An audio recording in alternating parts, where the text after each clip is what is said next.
Liable. Got to go to somebody else. Mayfield pulls it down now on the run and going to make it to the end zone for the touchdown. One now.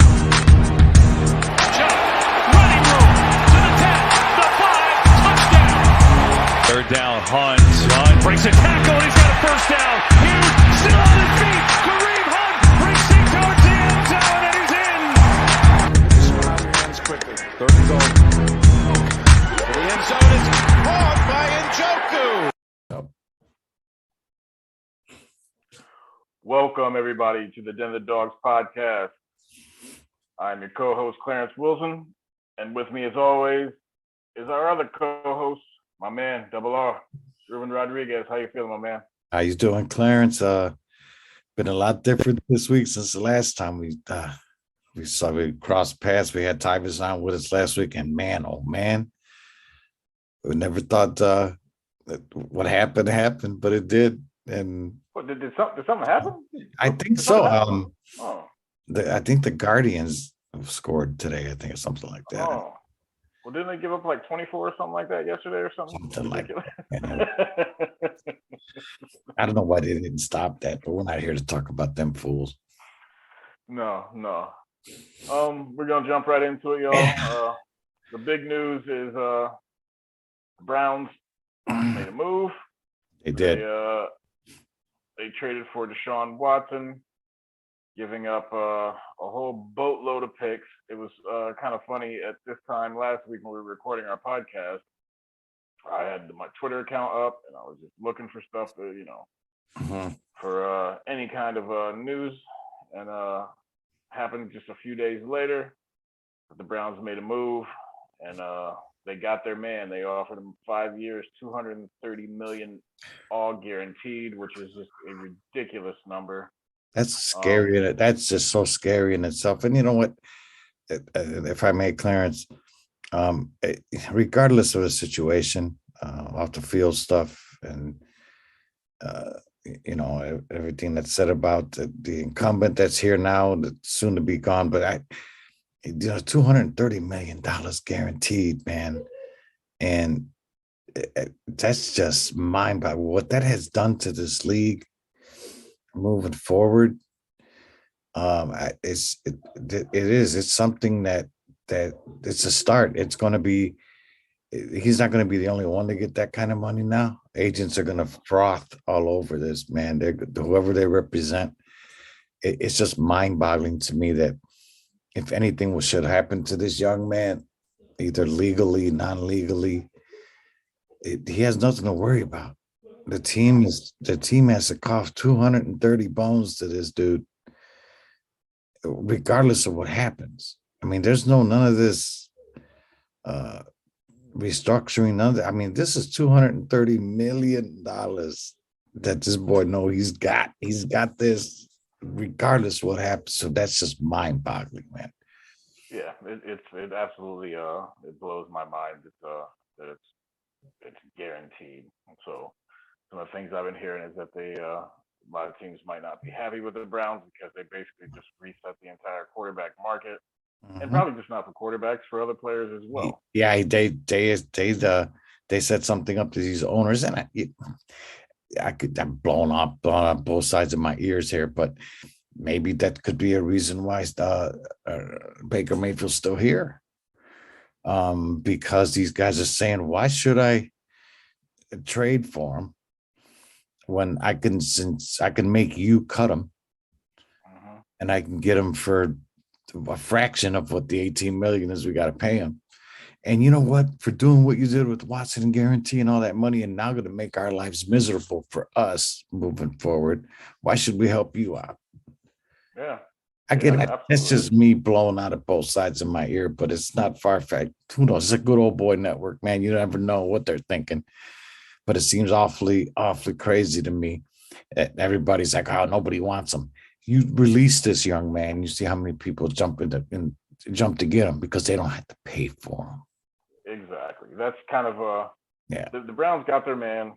They got the guy they want. What I was looking for is they got a clear upgrade. They didn't go with a lateral move like a Jimmy G, somebody like that. Yeah. But in doing so, they to your point, they set themselves up to teams know now that Baker's got to go. Exactly. They know. So why should they? Why should I trade you? And not only why should I trade you for him when the same thing happened with Beckham? When they let Beckham go, let's just see if we can pull a trade. You know damn well nobody's going to trade for him, and we'll just wait for the clock's ticking, tick, tick, tick, tick. As soon as you release him, then you got people out there offering for him because and you got stuck with the money. If there's any mistake made here, because Cleveland they already had their sights. They may have told you since the season ended that, he was still their guy. They may have told you at the combine, yeah, he's going to be our quarterback moving forward. But according to what they say, they did extensive research or whatever kind of. I don't know how you do extensive research without talking to anybody from the side of the other side, but that's just me. But that stuff has to go on, Clarence, for months. Me personally, I think that they were researching Deshaun Watson even as early as the season while it was still going on. You just don't make this a decision that now you have to answer to a fan base as to why you did it. This doesn't happen overnight. No, hell no. I mean, this had to have been. Listen, the NFL's been investigating this since it started. So what makes you think the Browns just started doing this? I heard something to the effect that they may have started doing this in December or January. While the season was still going on. So, yeah, let's say what they want to say. He's our guy. Yeah, we're confident he's going to bounce back from his injury. Dude, you had no intention of him bouncing back from his injury. You wouldn't have been doing what you were doing. You had your sights set him and whatever. You had your sights set on it. That's well and good. You did it. Congratulations. You got the guy you wanted. Now, you should have got rid of this other guy before all of this happened because now you're stuck with his money. Yep. And the only way you're going to get rid of it, and check this out. There isn't even a team out there that's willing to give him a 7th-round draft pick for Baker Mayfield, not because he stinks. It's because they got to eat. They got to take that. They got to take in the $18 million contract. It ain't got nothing to do with talent now. Now it's got everything to do with cheese. So I just wait. At the minute Baker Mayfield gets released, somebody's going to grab him. Somebody's going to grab him. I mean, absolutely. That's so. But they'll pay them veteran minimum, whatever it is for him for 4th year. They'll get him a couple $3 million. It's better than 18. Yeah, absolutely. I mean, that's the thing. That's something that just makes common sense, Clarence. Nobody's talking about that. The first thing that they say is nobody's grabbing him because he stinks and nobody wants him. It's not the reason why nobody's trading for him. No. They know the Browns have backed themselves into they back themselves into a corner several different ways. That's like with Beckham. How many people did we see that say nobody's going to trade for Beckham? He's a cancer in the locker room and he's not running good routes and he's doing his own thing. Dude, they did not trade for Beckham because of none of that. They traded for Beckham because he was making some decent money and wait until the Browns released him and they got him for what? They even bought out his contract. And then everybody started coming after him. He had a choice. The Rams wasn't the only team that came after him. Yeah. And he chose where he wanted to go. It's the same situation here, folks. This has nothing to do with whether you think in a game that you can't play that you think this man stinks. They ain't got nothing to do with it. This is all the Benjamins.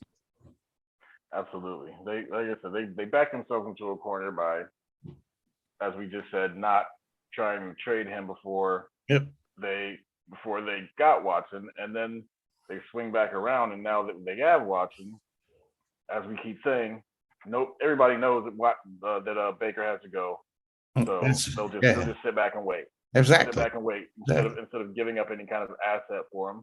Exactly. You're right. You're absolutely right. When he gets released, all these there's probably going to be 8 teams that probably are looking at trying to pick this guy up, and not because he can't play. Because you know what, I think just the fact that he's still here. Mm-hmm. He's not. People have divided opinions on him, but teams are going to be willing to take a chance on him. You see, I'm built differently than he is. This is a cocky kid that doesn't give a crap about anything. It's me, whatever. I'm the greatest. See, I'm different though. What I would do if I was him, okay? I put my uniform on. I'll bite the bullet. If you got Jacoby Brissett and you expect me to be quarterback number 3, I'm cool with that. As long as that 18 mil coming my way, I'm cool with it. If you can't trade me, fine. This is my last season anyways. I'll take my chances in free agency. Guess what? I'll do both of us a favor here. After this season, then the 18 mil comes off the books. You don't have to worry about me next year. But for the situation that we just did with this, I'm a different. I would say, no, what? Screw you. I'm staying. You paying me. I'll stay. I'll hold a clip, man. I will hold a clipboard. I will hold your mama's clipboard for $18 million. And you know the wild thing about this is that so we've seen how Baker has clearly divided the fan base over these last couple seasons. Mm. So we can't go and just get a quarterback who everybody agrees on or somewhat agrees on. We have to get another quarterback due to his that has divided the fan base due to his off-field antics. We had Baker, who was divided the fan base due to his on-field. This guy, off-field. Yeah. Like at this point, man, I want to see the team win, but I'm longing for the days of this guy. Yeah. Life was a lot easier. A lot simpler. Yeah. Yeah. That's a topic that I don't know. I don't want to get into it for personal reasons. I just don't want to get into it. Again, we don't make those decisions, and we can't control what decisions have already been made.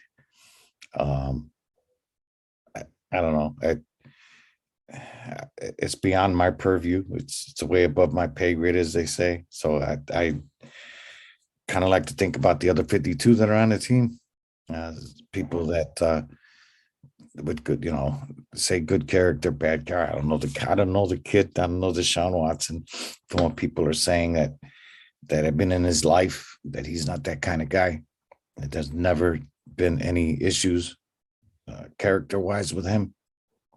Again, who am I to judge anybody? But again, on a personal level, I'd stay away. I stay away from any of that. I try not to bring up the situation. And I try to. There are questions. Of course, everybody's got questions. My biggest question, and when the press conference gets here later on during the week, when he shows up in town, is what's interesting to me is, he had depositions while all this was going on, and he chose to plead his Fifth Amendment right to remain silent. And that would be one of the questions I would ask, as to if you're all staunch in your belief that, or in your truth that you didn't do anything, the Fifth Amendment would not be the thing that I would choose to invoke on myself. Just asking, that would be a question that, but he doesn't have to answer it. He doesn't have to do anything for me or for anyone. But that would be something I would ask: is you didn't do it, and fight for yourself. Sure. You know what I mean? I'm going to sit there and say I'm going to invoke my Fifth Amendment rights to self-incrimination. I don't want to say anything. That right there in itself, it's going to lead to hope. Somebody should ask that question. But it's not up to me. I don't. Deshaun Watson. It's not his responsibility to raise my children, or me his, or tell me how to raise my children. I'm not going to tell him how to run his family. That's a different conversation for another day. But it is what it is. It's hard to think of it just as football, because this is a team that I've been rooting for since the 60s. And so I'm not going to get on Twitter and think that this ain't my football team anymore. Because like I said, I root for the colors. And the name is on the front of the jersey. But yeah, it's tough. It's a tough situation in this house, man. It's just on a personal level. It's just something that um, you try to think of. You try to think of the football aspect of it instead of getting away from the off the field stuff, and it just keeps coming full circle. It's like, on Sunday, what do you do when I look over and the person watching the game with me, it's got a different view on what's going on. But that's why we just talk. I just want to talk football. I want to talk about, scoring touchdowns and try to stay away from all that other stuff that I have no control over. Unfortunately, neither does he. Yeah, very true. Very true. Last point on that is I found out when I was driving down to see my parents.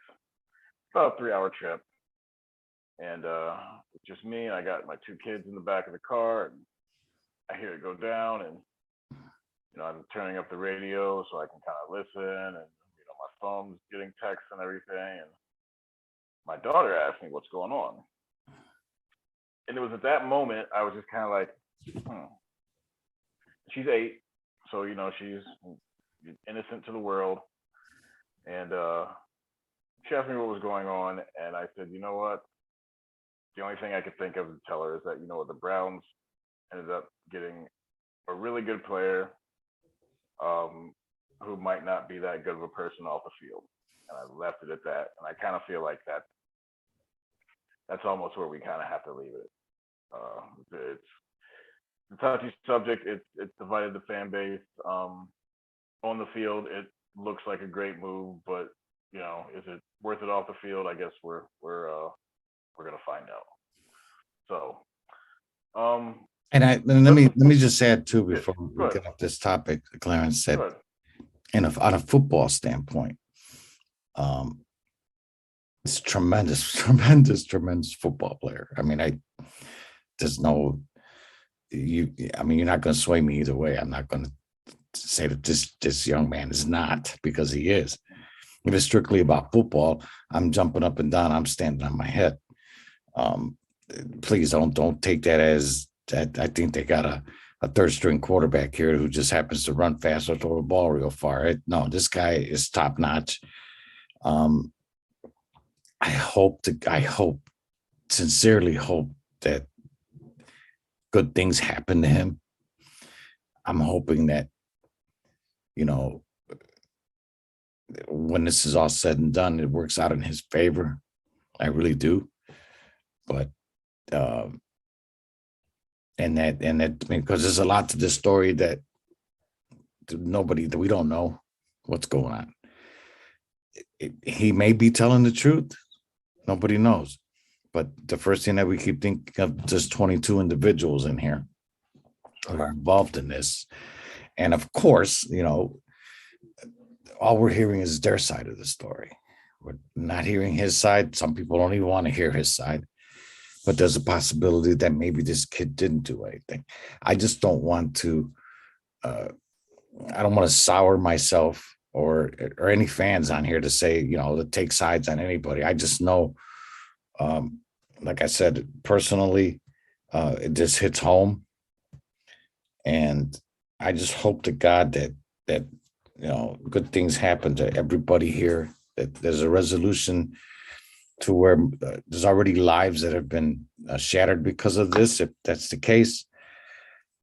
But hopefully, in time, and something happens good that all parties involved here can hold their heads up sometime in the future, and this works out for everybody involved. But please don't think that, in a football standpoint, that we got garbage, because in a football standpoint, the deal that the Browns made for this kid was an absolute steal.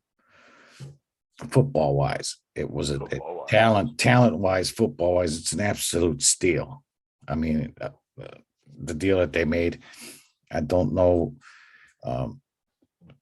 I don't remember anybody getting a superstar like that without having really to give up much. Because if you think about it, if he does what on the field, what everybody knows he can do and has seen him do, Clarence, those first round picks are going to be hopefully in the deep 20s.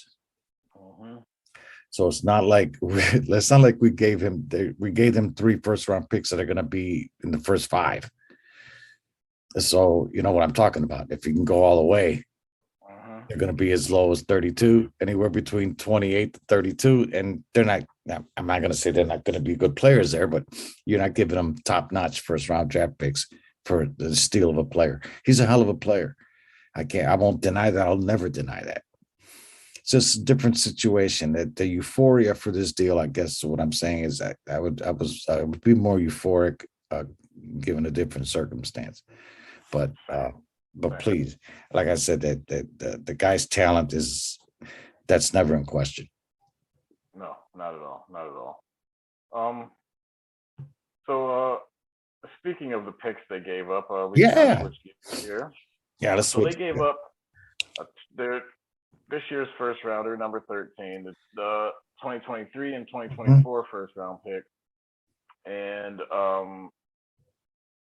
let's just stay right there. So originally they were speaking of our number 13 pick. People were kind of torn whether it's going to be a wide receiver. Well, people thought it was going to be a wide receiver, possibly a defensive lineman. Yeah. So now that the first round pick is gone, they moved back to pick 44, I believe it is. I think it's 44, yes, and they still keep that one, right? Yeah, they didn't give that one up, right? No, they didn't. Surprisingly, they gave up no second rounders, which is nuts to me. I think they added something I saw today. Correct me if I'm wrong, Clarence, but I think there was something else. Let me look. I know they added. Texans ended up with an extra 4th round pick or something that wasn't announced. Or an extra 6th or something like that. Yeah. And then I think they sent us a 6th round instead of what was supposed to be a 5th round. Something like that. Yeah, something crazy. But what do you think where do you think they go now at 44? I think they still sit because this receiver class is very deep. So do you think they still sit and look for another receiver? Well, even though they just signed Cooper. Yeah, trade for Cooper. I don't know who drops at the wide receiver position. You think Dotson will be there at 44?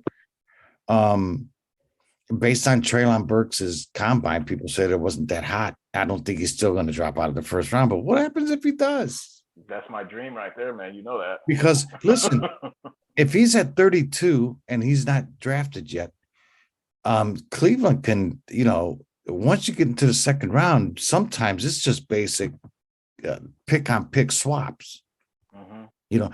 JOK was a different animal last year, but if we can get somebody even half of his caliber in the second round again this year, but I'm just thinking here, there's a ton of wide receivers out here. The one team that scares me is the Eagles because they need a wide receiver help and they got 3 freaking first round picks. Yeah. So my guess is they're going to go for the big guns. They're going to go for Olave. They may get Olave and Wilson. They're just going to go the whole. They're going to. The Eagles could have Devin Smith from Alabama, Olave and Wilson as the 3 wide receivers. You're rough. They're young, but man, Jesus. But I don't know that there's enough wide receivers in this draft that some one of them can drop to them. Me personally, you know how I feel about them linebackers. I still think the Browns. I mean, God, I can't believe I'm saying this, but the Browns, they don't have a linebacker on that team that can cover me. And now JOK is what he is. He's a total package. The Jacobs Phillips experience is going into its 3rd season now, 3 years. You haven't seen enough of him yet. I think that Bobby Wagner's sitting out there. I don't know if all of this Baker can't get rid of his money thing has got something to do with Clowney not being here because I know they offered him 2 years, 24. They're trying to get Jarvis Landry back in here. That's holding up everything. Bobby Wagner's sitting out there. This dude's we talked about him last week with Tyvis. He's sitting out there and Nobody's making a move on him. I don't know what's going on, but yeah, at 44, man, you're going to have. I have to look it up. Maybe we'll get back into that before the draft. We'll have plenty of draft. But now we have to reshift what they got because we're thinking they're getting something at 13. And now it's all the way down to 44. And don't be surprised. Barry's a greedy sucker. I think a lot of this why Mayfield hasn't been traded yet is because he wants another second round pick. Because if you have 2 second round picks, you may be able to get into that first round again. If you package both of them together. If somebody like the Rams at 32, what the hell do the Rams need? They're well known for trading their picks. So. And actually, no, the Rams don't have it at 32. The Lions have it for Stafford. The Lions, yeah. Lions have it for Stafford. What the Lions need other than everything. But this guy, look, you're talking about a guy that got Deshaun Watson for 3 first-round picks for nothing but draft picks without giving up any players. Blows my mind. Dude, it's just mind-blowing. I think I got enough confidence in him that if he could find a second-round pick for our old quarterback, Baker Mayfield, if he could find a way to get even a second or a third, he may be able to package something and get his butt back into the first round. Again, I have to look at all our draft stuff again, and like I said, and then maybe on a show coming up, we'll get back into that because it gets closer to the draft. But man, I don't know. I don't know at this point. I can't give you the name because now my mind is like, Jesus, what do we do now? Do we need anybody? Dude, do we need anybody at wide receiver? Because I've been hearing from everybody, if you have an elite quarterback, they make anybody better. So you got Bradley still on the team here, Jamar Bradley. You've got the wide receivers that you have. Schwartz, now that we got Watson, should be a superstar, no?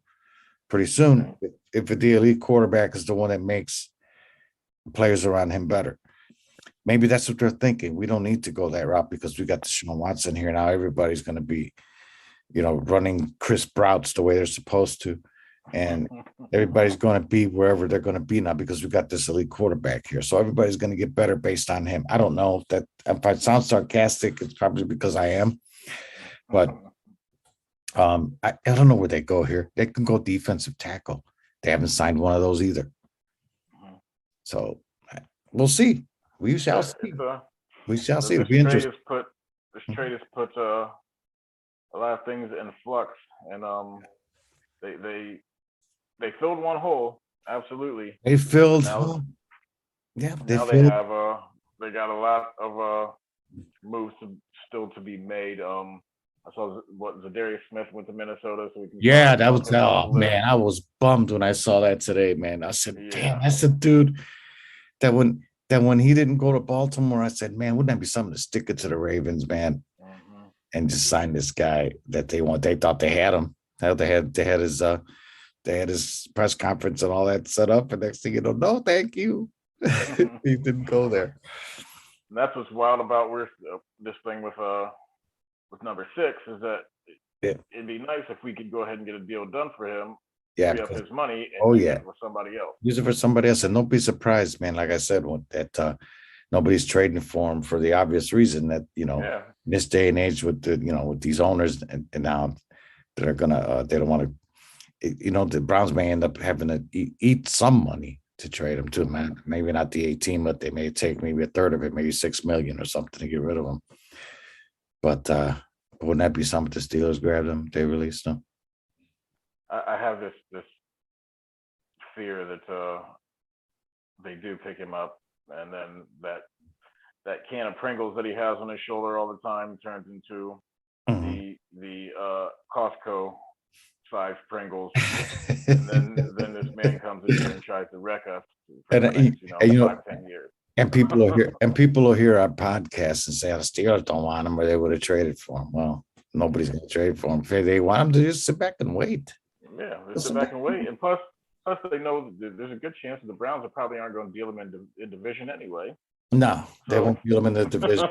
So that's why they're trying to. I think as it gets closer to the draft, Clarence, they'll unload. If somebody's going to give the Browns a 6th, 7th round pick for him, and they're going to take their 18 million off the books, don't trade him at RP, man. Bye bye. Yeah. Whoever that may be. Yeah, division, and at this point, division or no division, because if you didn't think he was your guy, right? If you didn't think he was your guy, and you knew this even during the season that he wasn't your guy, the hell difference does it make where he goes? Yep, you would think. Yeah, but that's the funny part about it. Why would you care? They were going to run him back. If they didn't get Deshaun, they were going to try and run it back with him. So and you just blew that. Front office. Yeah, you blew that. but here's the thing, though, and again, if this kid was the problem, what the hell do you care if he goes to Pittsburgh or Baltimore? Or what? Yeah. So what? Good riddance. They have the same fears. They have the same fears we have. Yeah. Good riddance. What the hell do you care, Stefanski or Barry, where the hell he goes?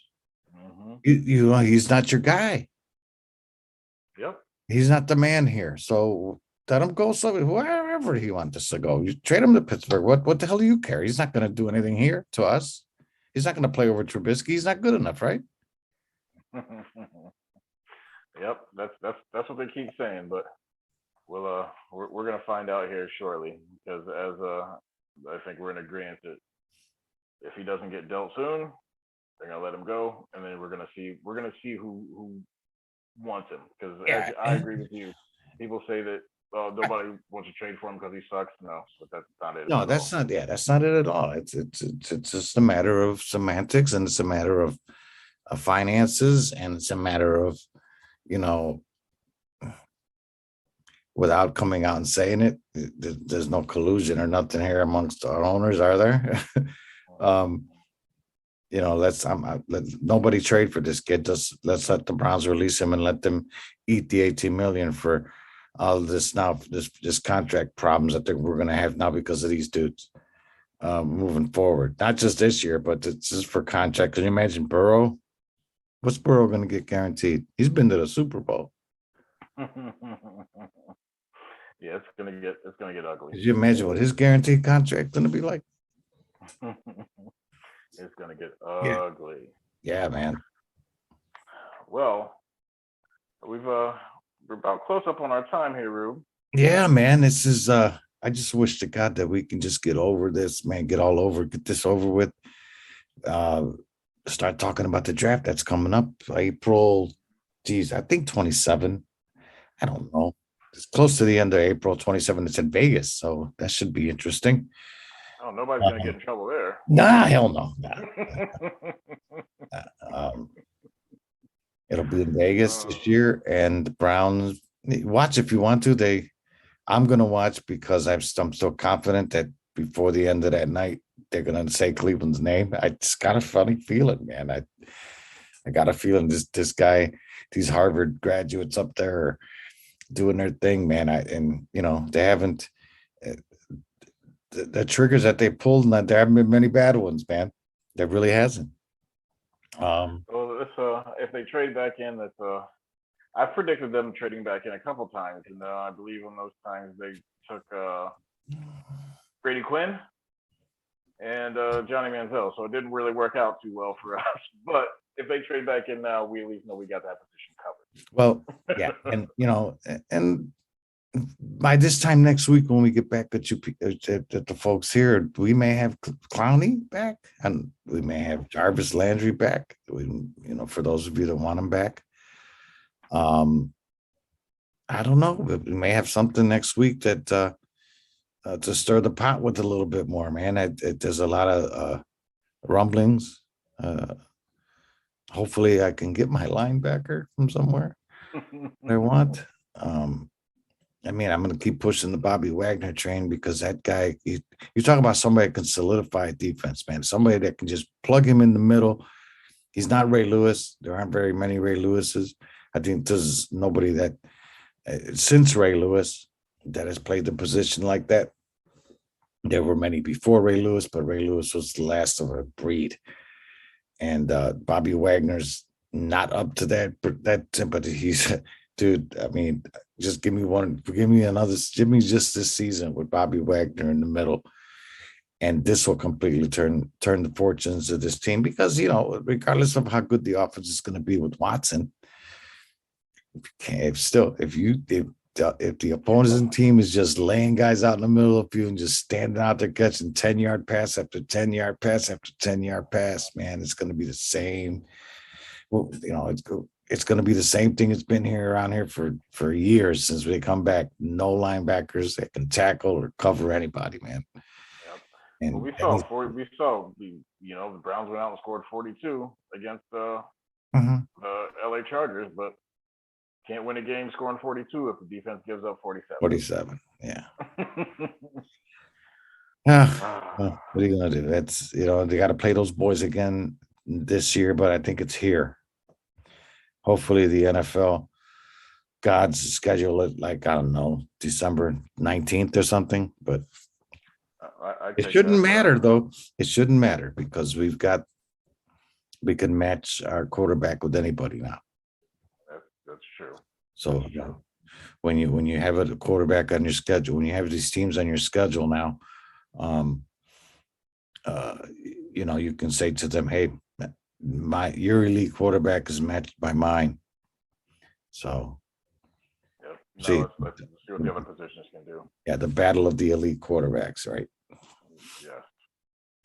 By the way, and I got to say this, man, because, you know, the NFL gods and the NFL, you know, when it comes to Cleveland, there's a looming suspension that we don't know how long. Again, we don't know how long it's going to be. We don't know how everything's going to play out.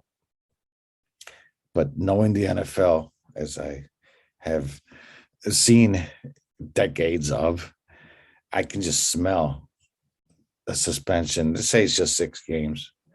I could smell Pittsburgh, Baltimore, 2 games with the Bengals, the Chargers, and Pittsburgh. That'll be the 6-game schedule. 6. That'll be the 6 games that Jacoby Brissett's going to have to win for us. While Deshaun Watson is out, because the NFL schedule, they say, well, Cleveland, let me see, Watson suspended. All right, let's start them off. Jacoby Brissett against Joe Burrow, and then we'll follow that up with a game against the Ravens, and then you know what I'm going, man. Next thing you know, Watson comes back and the team's 1-5 at best. Yep. So, and those are things we're not thinking about. We're just thinking about the fact that we got an elite quarterback, but what do we have him for the first year? So. You know, I'll be more excited about it when it's all said and done and it's over with. And if there's any suspensions, Clarence, so be it. I mean, it is what it is. If there's a suspension, just get all this crap over with already. And then next year, it's all water under the bridge and we start fresh, a new season. The kid doesn't have all that crap on his shoulders too, because that's one thing nobody's thinking about. However we feel about this whole situation, kid's got a building on his shoulders, man. And, you know, however. Nothing else comes out. Yeah. Let's hope nothing else comes out, not only for the football team, but more importantly for, you know, any of those people affected by what's going on. For him and his family. I mean, he's got a mama. And, you know, I don't even want to think of what she feels like right now. But you know what I'm saying? He's got the weight of the world on his shoulders too. And we have to, you know, respect that. Like, you know, we wouldn't put ourselves in that place. But what if we were? Right. Yeah, it's just crazy. Buddy, let's get to the fans. You know, we have sponsorship opportunities here at BelieveLandLLC.com. We've got the Guardians who are now back into play. We have our Guardians podcast with Mel and Max. We've got All Things Cavalier with Joey and the boys. Kevin Suds with his interviews with Guardians players, minor league players, and I think we get the wrestling pod hit yet, Clarence. I think we got one wrestling. Actually, you know, it just dropped, and once we finish this, I'm gonna check it out. My work for the night. Pile Driver, folks. If you want to get involved in all of this that we do, our followers both on Facebook, Twitter, and on YouTube and Apple. we're increasing as we go along. We're getting pretty good at this stuff, partner. But to be a part of it, to get a hold of Kevin Slezzy on believelandmedia.llc and .com, and we got packages, affordable packages for everyone. Be a part of the team. You'll be on our beautiful little podcast with a commercial. You'll be on all the podcasts, written content as well. And we'd love to have you, man. Let's get in here and take a 30-second spot, 45-second spot, and get your company the exposure that it deserves. And partner, until we meet again next week, man, in the words of the great Freddie Kitchens. You do not wear brown and orange. You don't matter. Have a good night, everybody. Peace out. Take care, folks.